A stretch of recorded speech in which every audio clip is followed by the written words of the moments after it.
AHHctober's greetings. I'm your host, Dr. Wolfula, and when I'm not sticking hypodermic needles in my general practitioner's eyes so I can skip out on my medical bills, I'm here at the Wolfula reviewing movies. Welcome to the second big review of AHHctober. In these vids, I'm revisiting the first 5 Halloween movies, and video 2 means, logically, I'm reviewing Halloween 2. That's right?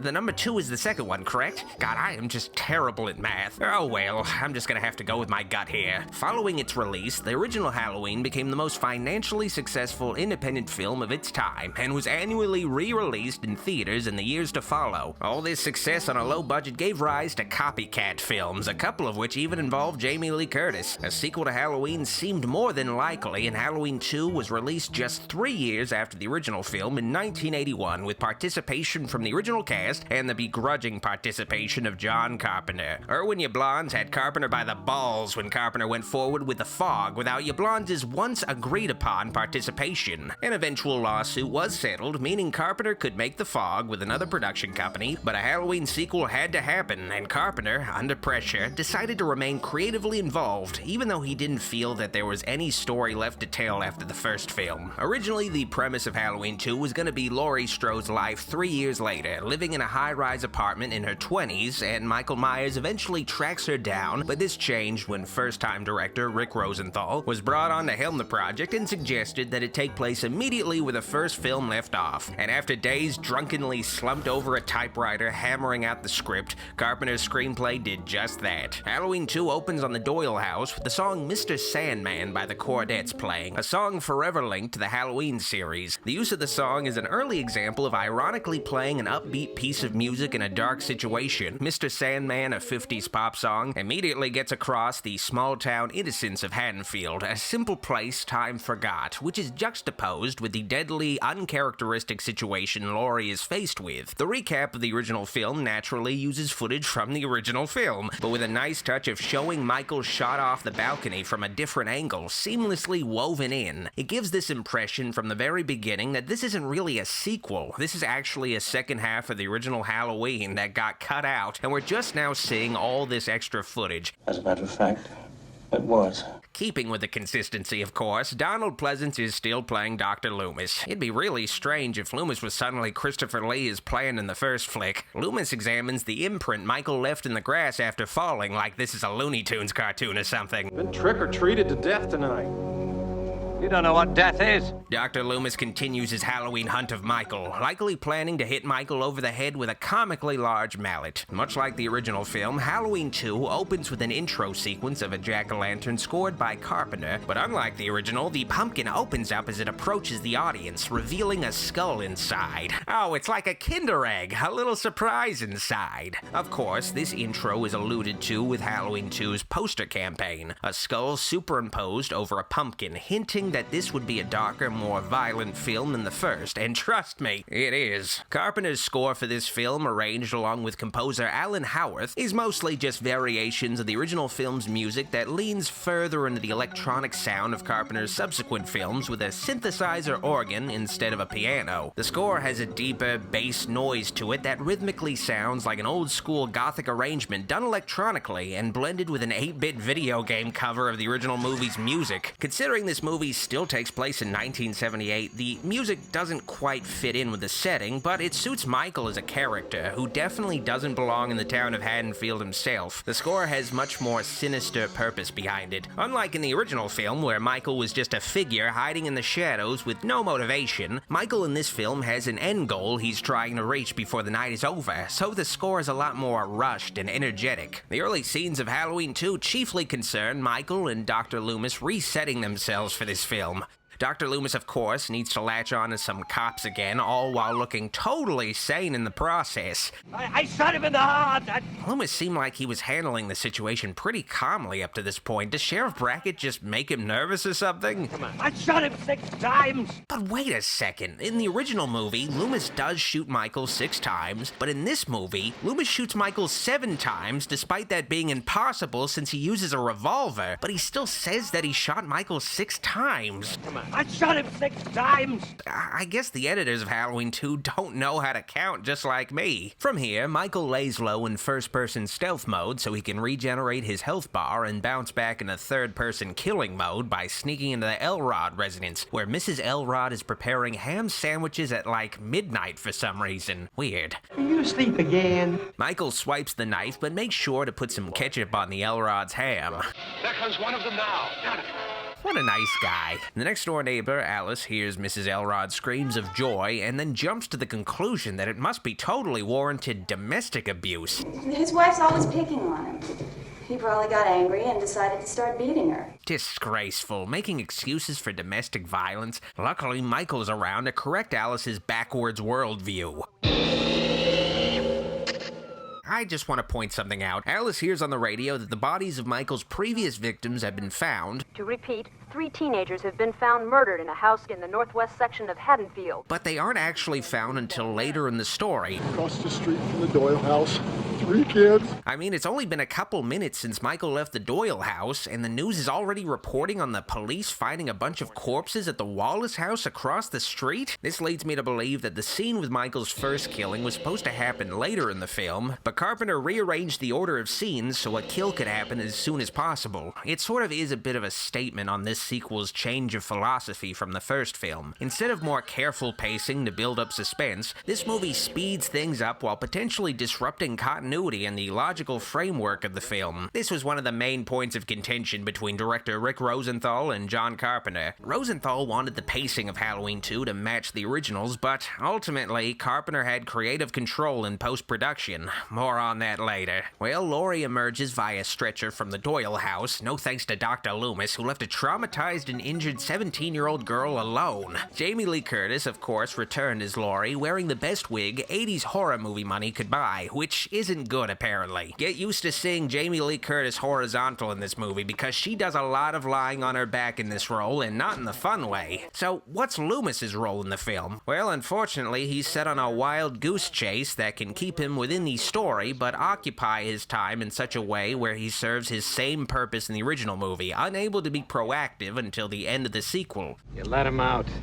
I didn't. His own goddamn doctor. So, get this, Loomis thinks he sees Michael blending in with some trick-or-treaters, but he's not a local. That's not Michael. That's clearly Ben Tramer, a hunk who just happened to be born with a rare skin condition that makes his face look like a shiny white mask, and is also plagued by a joint disease that prevents him from moving his arms while he walks. But Ben rose above his handicaps and became a hero to his community, to the point where masks resembling his face are worn with pride by Haddonfieldians. But unfortunately, a few bad apples like Michael Myers have appropriated this grand symbol for the sake of criminal activities. This is profiling if I've ever seen it. Loomis instantly just waving his gun around at a defenseless teenager as Brackett tries to be a hero on this night.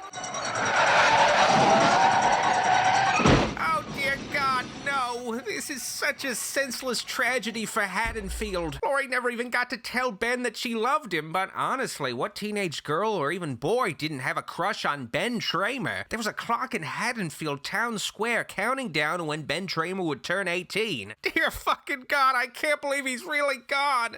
Jesus Christ, no! So Dr. Loomis spends most of his subplot either trying to verify if he was partially responsible for the death of a teenager, he was, or hanging out with a new cop because Sheriff Brackett has to go somewhere to cry about his dead daughter or something. Have to, go and tell my wife before somebody else does. Charles Cyphers has third billing in this movie, but his role is pretty much just a cameo. I know the character would want to grieve, but he's the sheriff of a town thrown into chaos that needs his service. It's not a very interesting use of the character to just have him crying off camera. Writing out Brackett does allow for Loomis to conveniently air reruns of his Michael Myers' pure evil speeches to this new deputy character, though, who hasn't heard the spiel yet. There was nothing within him, neither conscience nor reason, that wasn't even remotely human. Yeah, he had the blackest eyes, the devil's eyes, we get it. The tribe One of their number was butchered. This is the wake. Dr. Loomis, way to act high and mighty after you've been spending the night screaming madly and waving a gun around at random people. Okay, the Loomis plot is a bit dead on arrival, but what about the A story, Laurie Strode recovering at Haddonfield Memorial Hospital? Well, she spends a lot of time lying around in her bed or napping, naturally, but, it's not very entertaining seeing the main protagonist just sort of chilling out with very little dialogue. Hey. Like, this is one of my main issues with making Halloween 2 a direct sequel on the same night. It doesn't really allow for enough time to pass where the characters can grow in the aftermath of the first movie. I don't know why it was such a compelling idea to see Laurie in a hospital bed for most of a movie instead of just picking up a few years later and seeing how Haddonfield has changed and Jamie Lee wouldn't have to wear a wig in the process. Halloween 2 ends up feeling like the film equivalent of a video game expansion pack where stuff isn't really pushed forward enough for it to be a sequel, but you do get an extra couple levels to play, scenes to watch. To me, the direct sequel route was a shame because you end up with a heroine who's dull as dishwater in a dishwater wig and a Dr. Loomis who is even more compromised. Positive ID means we check x-rays and dental records. It'll take hours. So, with both protagonists sitting things out, the focus for much of the first two acts is squarely on the staff operating Haddonfield Memorial Hospital, mainly Jimmy, played by Lance Guest, a paramedic with a crush on Laurie. Jimmy feels like a missed opportunity to me because if the movie's gonna focus heavily on a hospital setting, it needs a strong central character to latch onto. I feel like Jimmy could have been a far more major character, a new protagonist, but instead Jimmy's role is mostly just giving the girl he's pining for exposition. God, they should have handled it more carefully. Well, what about the other staff members at Haddonfield Memorial Hospital? Well, I couldn't tell you much of anything about these characters. There's only like one barely seen doctor, a bumbling security guard, and a handful of nurses who all just blend together. The only staff member that really stands out is a paramedic named Bud, and that's mostly just because of actor Leo Rossi's performance in improv. Amazing grace. Come sit on my face. Also, Nurse Karen is memorable, but just because she shows us her perfect breasts in the really gratuitous hot tub scene. What kind of kinky sex hospital is this? Now, hospitals are inherently creepy and scary, especially at night, so it's a perfect setting for a horror movie, but a creepy setting without solid characters for it to center around is just shots of creepy rooms and hallways with motherfuckers I know very little about occupying them until they die. Honestly, I don't know the names of most of these characters, and I forget that some of them even existed until their death scenes happen. I know all these characters are thrown in to pad out a body count that Carpenter felt that this movie needed, but the writing of these throwaway characters feels even more lazy than in most Friday the 13th movies. Julie saw him, you know. Who? Michael Myers. Friday the 13th characters will usually be cliched, but they'll at least leave some kind of an impression. Haddonfield Memorial Hospital is kind of a weird setting because it's this huge hospital in a small town that only has a handful of staff members, and the only patients seem to be in the maternity ward or some fucking dumbass kid who got a razor blade stuck in his mouth. I know this is an urban myth about tampered Halloween candy, but how does this even happen in practice? What, did the kid have a piercing on his tongue that the razor got stuck to? Oh, sweetie, I can't understand you. Look, it'll be okay. We'll play some games tonight and... The hospital is an eerie setting, but it's also empty. Probably the most empty hospital ever, with nothing much happening in it. This flick is, of course, low budget, and it's a horror film, so it's not like they could have had a fully staffed hospital work, but the flick could have had the staff distracted by some other emergencies to give the hospital a sense of realistic activity while Michael's sneaking around. Maybe even have more of a security detail in the hospital so the cops in the movie don't seem as blind as they look, leaving the sole survival of Michael Myers mostly unprotected in a hospital bed. The only security guard is this schmo distracted by a magazine, cliche jump scared by cats, and easily thwarted by a hammer. So, of course, Michael finds his way to the hospital, and here's another example of the bare planning that went into this film. It wasn't until John Carpenter was editing the movie that he realized that he didn't put a scene in the film where Michael finds out where Laurie is, and how it's clearly established Michael finds his way to the hospital. So Carpenter had to shoot this street scene in post where a kid is carrying a boombox announcing exposition to Michael that ends with a sign pointing exactly where Michael needs to go. Michael himself is played by stuntman Dick Warlock in this film, probably the coolest name for a stuntman ever, and Warlock is wearing the original Michael Myers mask that has actually weathered a bit in the few years that have actually passed in real life. Dick Warlock does a great job carrying the performance of Nick Castle forward in the sequel, retaining all the necessary mannerisms that make Michael the Shape. Michael himself is handled very differently in this movie, though. In the original film, Michael is seldom seen clearly. For 90% of his screen time, Michael's only spotted from a distance or from the back as a shadowy figure, literally a shape. In Halloween 2, Michael is just shown clearly most of the time, even early on, and a lot of the movie is just told from Michael's perspective since the main character is in a bed. It's quite the departure. Instead of Michael being off in the peripheral with only a vague idea of where he might be, you know damn well where Michael is most of the time in Halloween 2. The film comes up with inventive ways to do just that with the hospital security feed.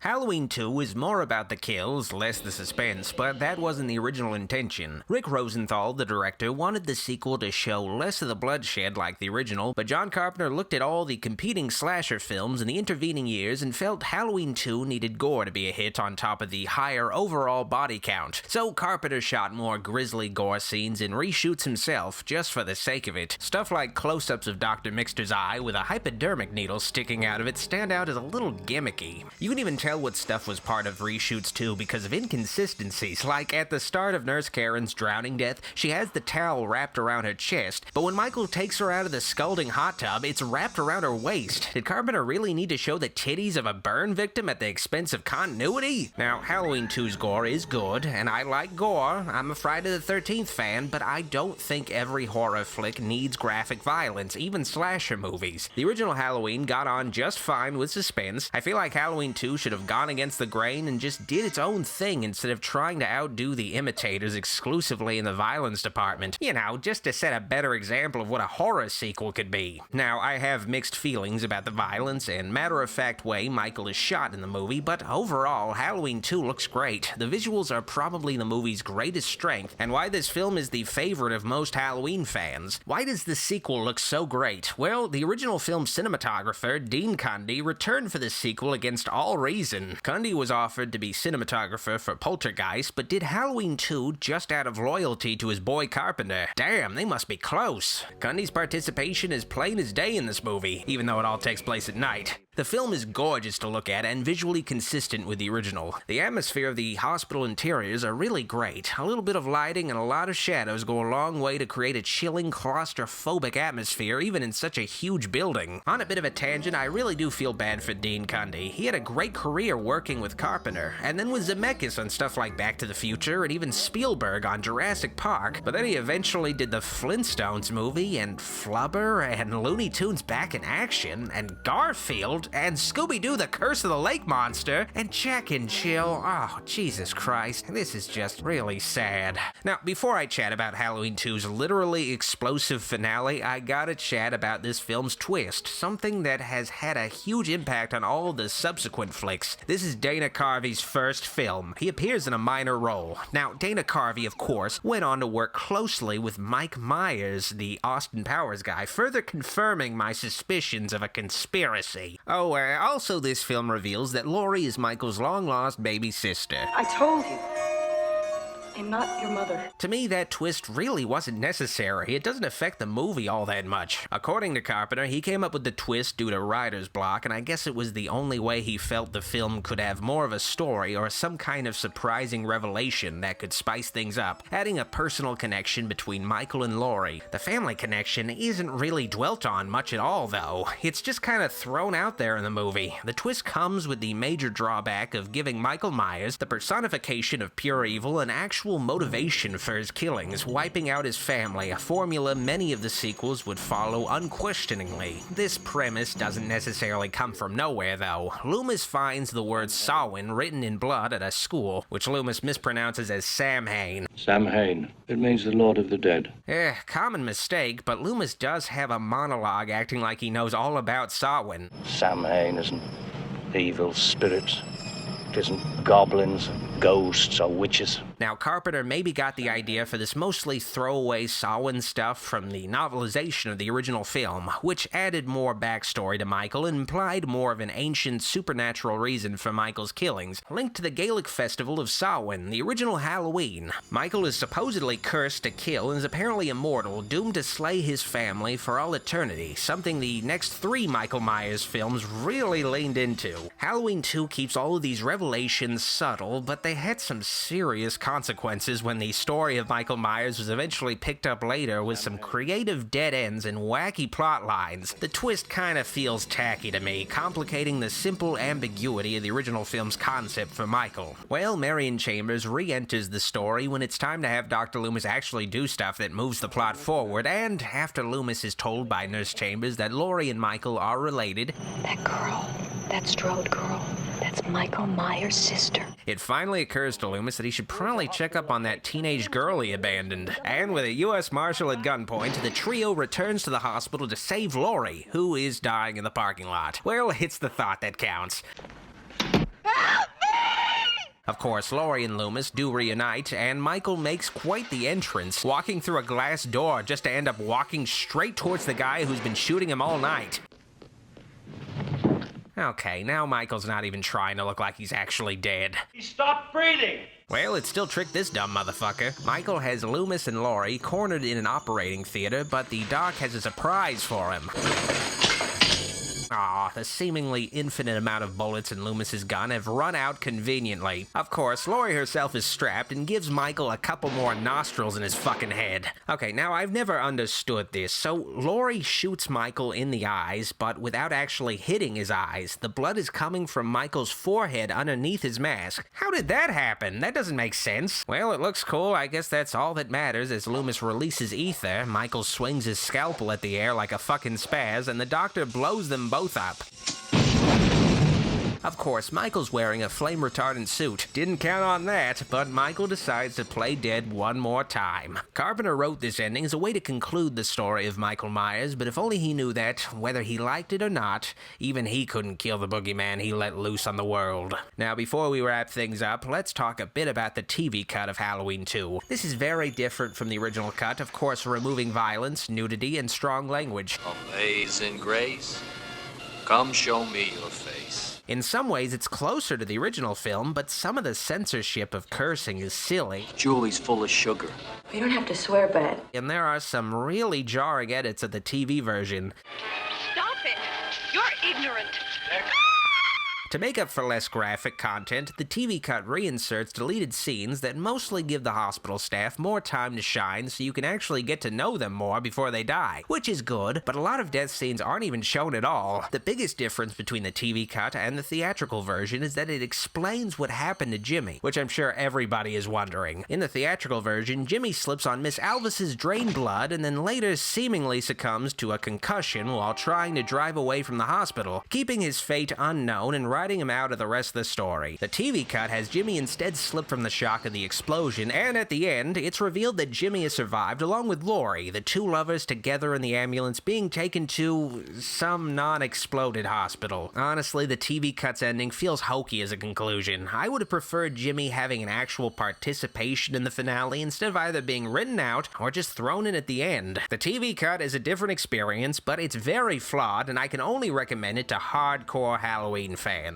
I know I've sounded really negative about Halloween 2. It's a beloved sequel, and I mostly have been seemingly harshly criticizing it, but it comes from a loving place. I love the Halloween franchise, and I really do love and enjoy Halloween 2. It's just, I feel like it had greater potential as the first sequel to Halloween, but instead it has limited ambitions and a desire to imitate the slasher films it inspired. I would have just loved to see the characters expanded more and for more time to have passed. I feel like the returning cast is wasted on subplots that go nowhere or are just lying around for most of the movie. But despite the flaws, I do enjoy Halloween 2 for its surface level charms. It's probably one of the best 80s slasher sequels ever made, not that that's necessarily saying much. I give Halloween 2 a burning Michael Myers out of burning Ben Tramer. You don't know what death is. If you liked this video, like it, and if you loved it, journey further into the Wolfula by clicking the subscribe and bell buttons to find out when all of my latest videos and streams go live. This video was brought to you by my kind supporters on Patreon, whose names are scrolling by. Support the channel today on Patreon and get access to bonus movie and TV commentaries, audiobooks, comic readings, film live streams, and credits at the end of videos. Finally, I'd like to give a very special thanks to my true Wolfula supporters on Patreon and my YouTube channel memberships for their pledges. Their support is greatly appreciated and helps the channel and my dark influence continue to grow. Thank you all once more from the bottom of my evil heart for your help. Alrighty, Dr. Wolfula signing out. See you all next time at the Wolfula.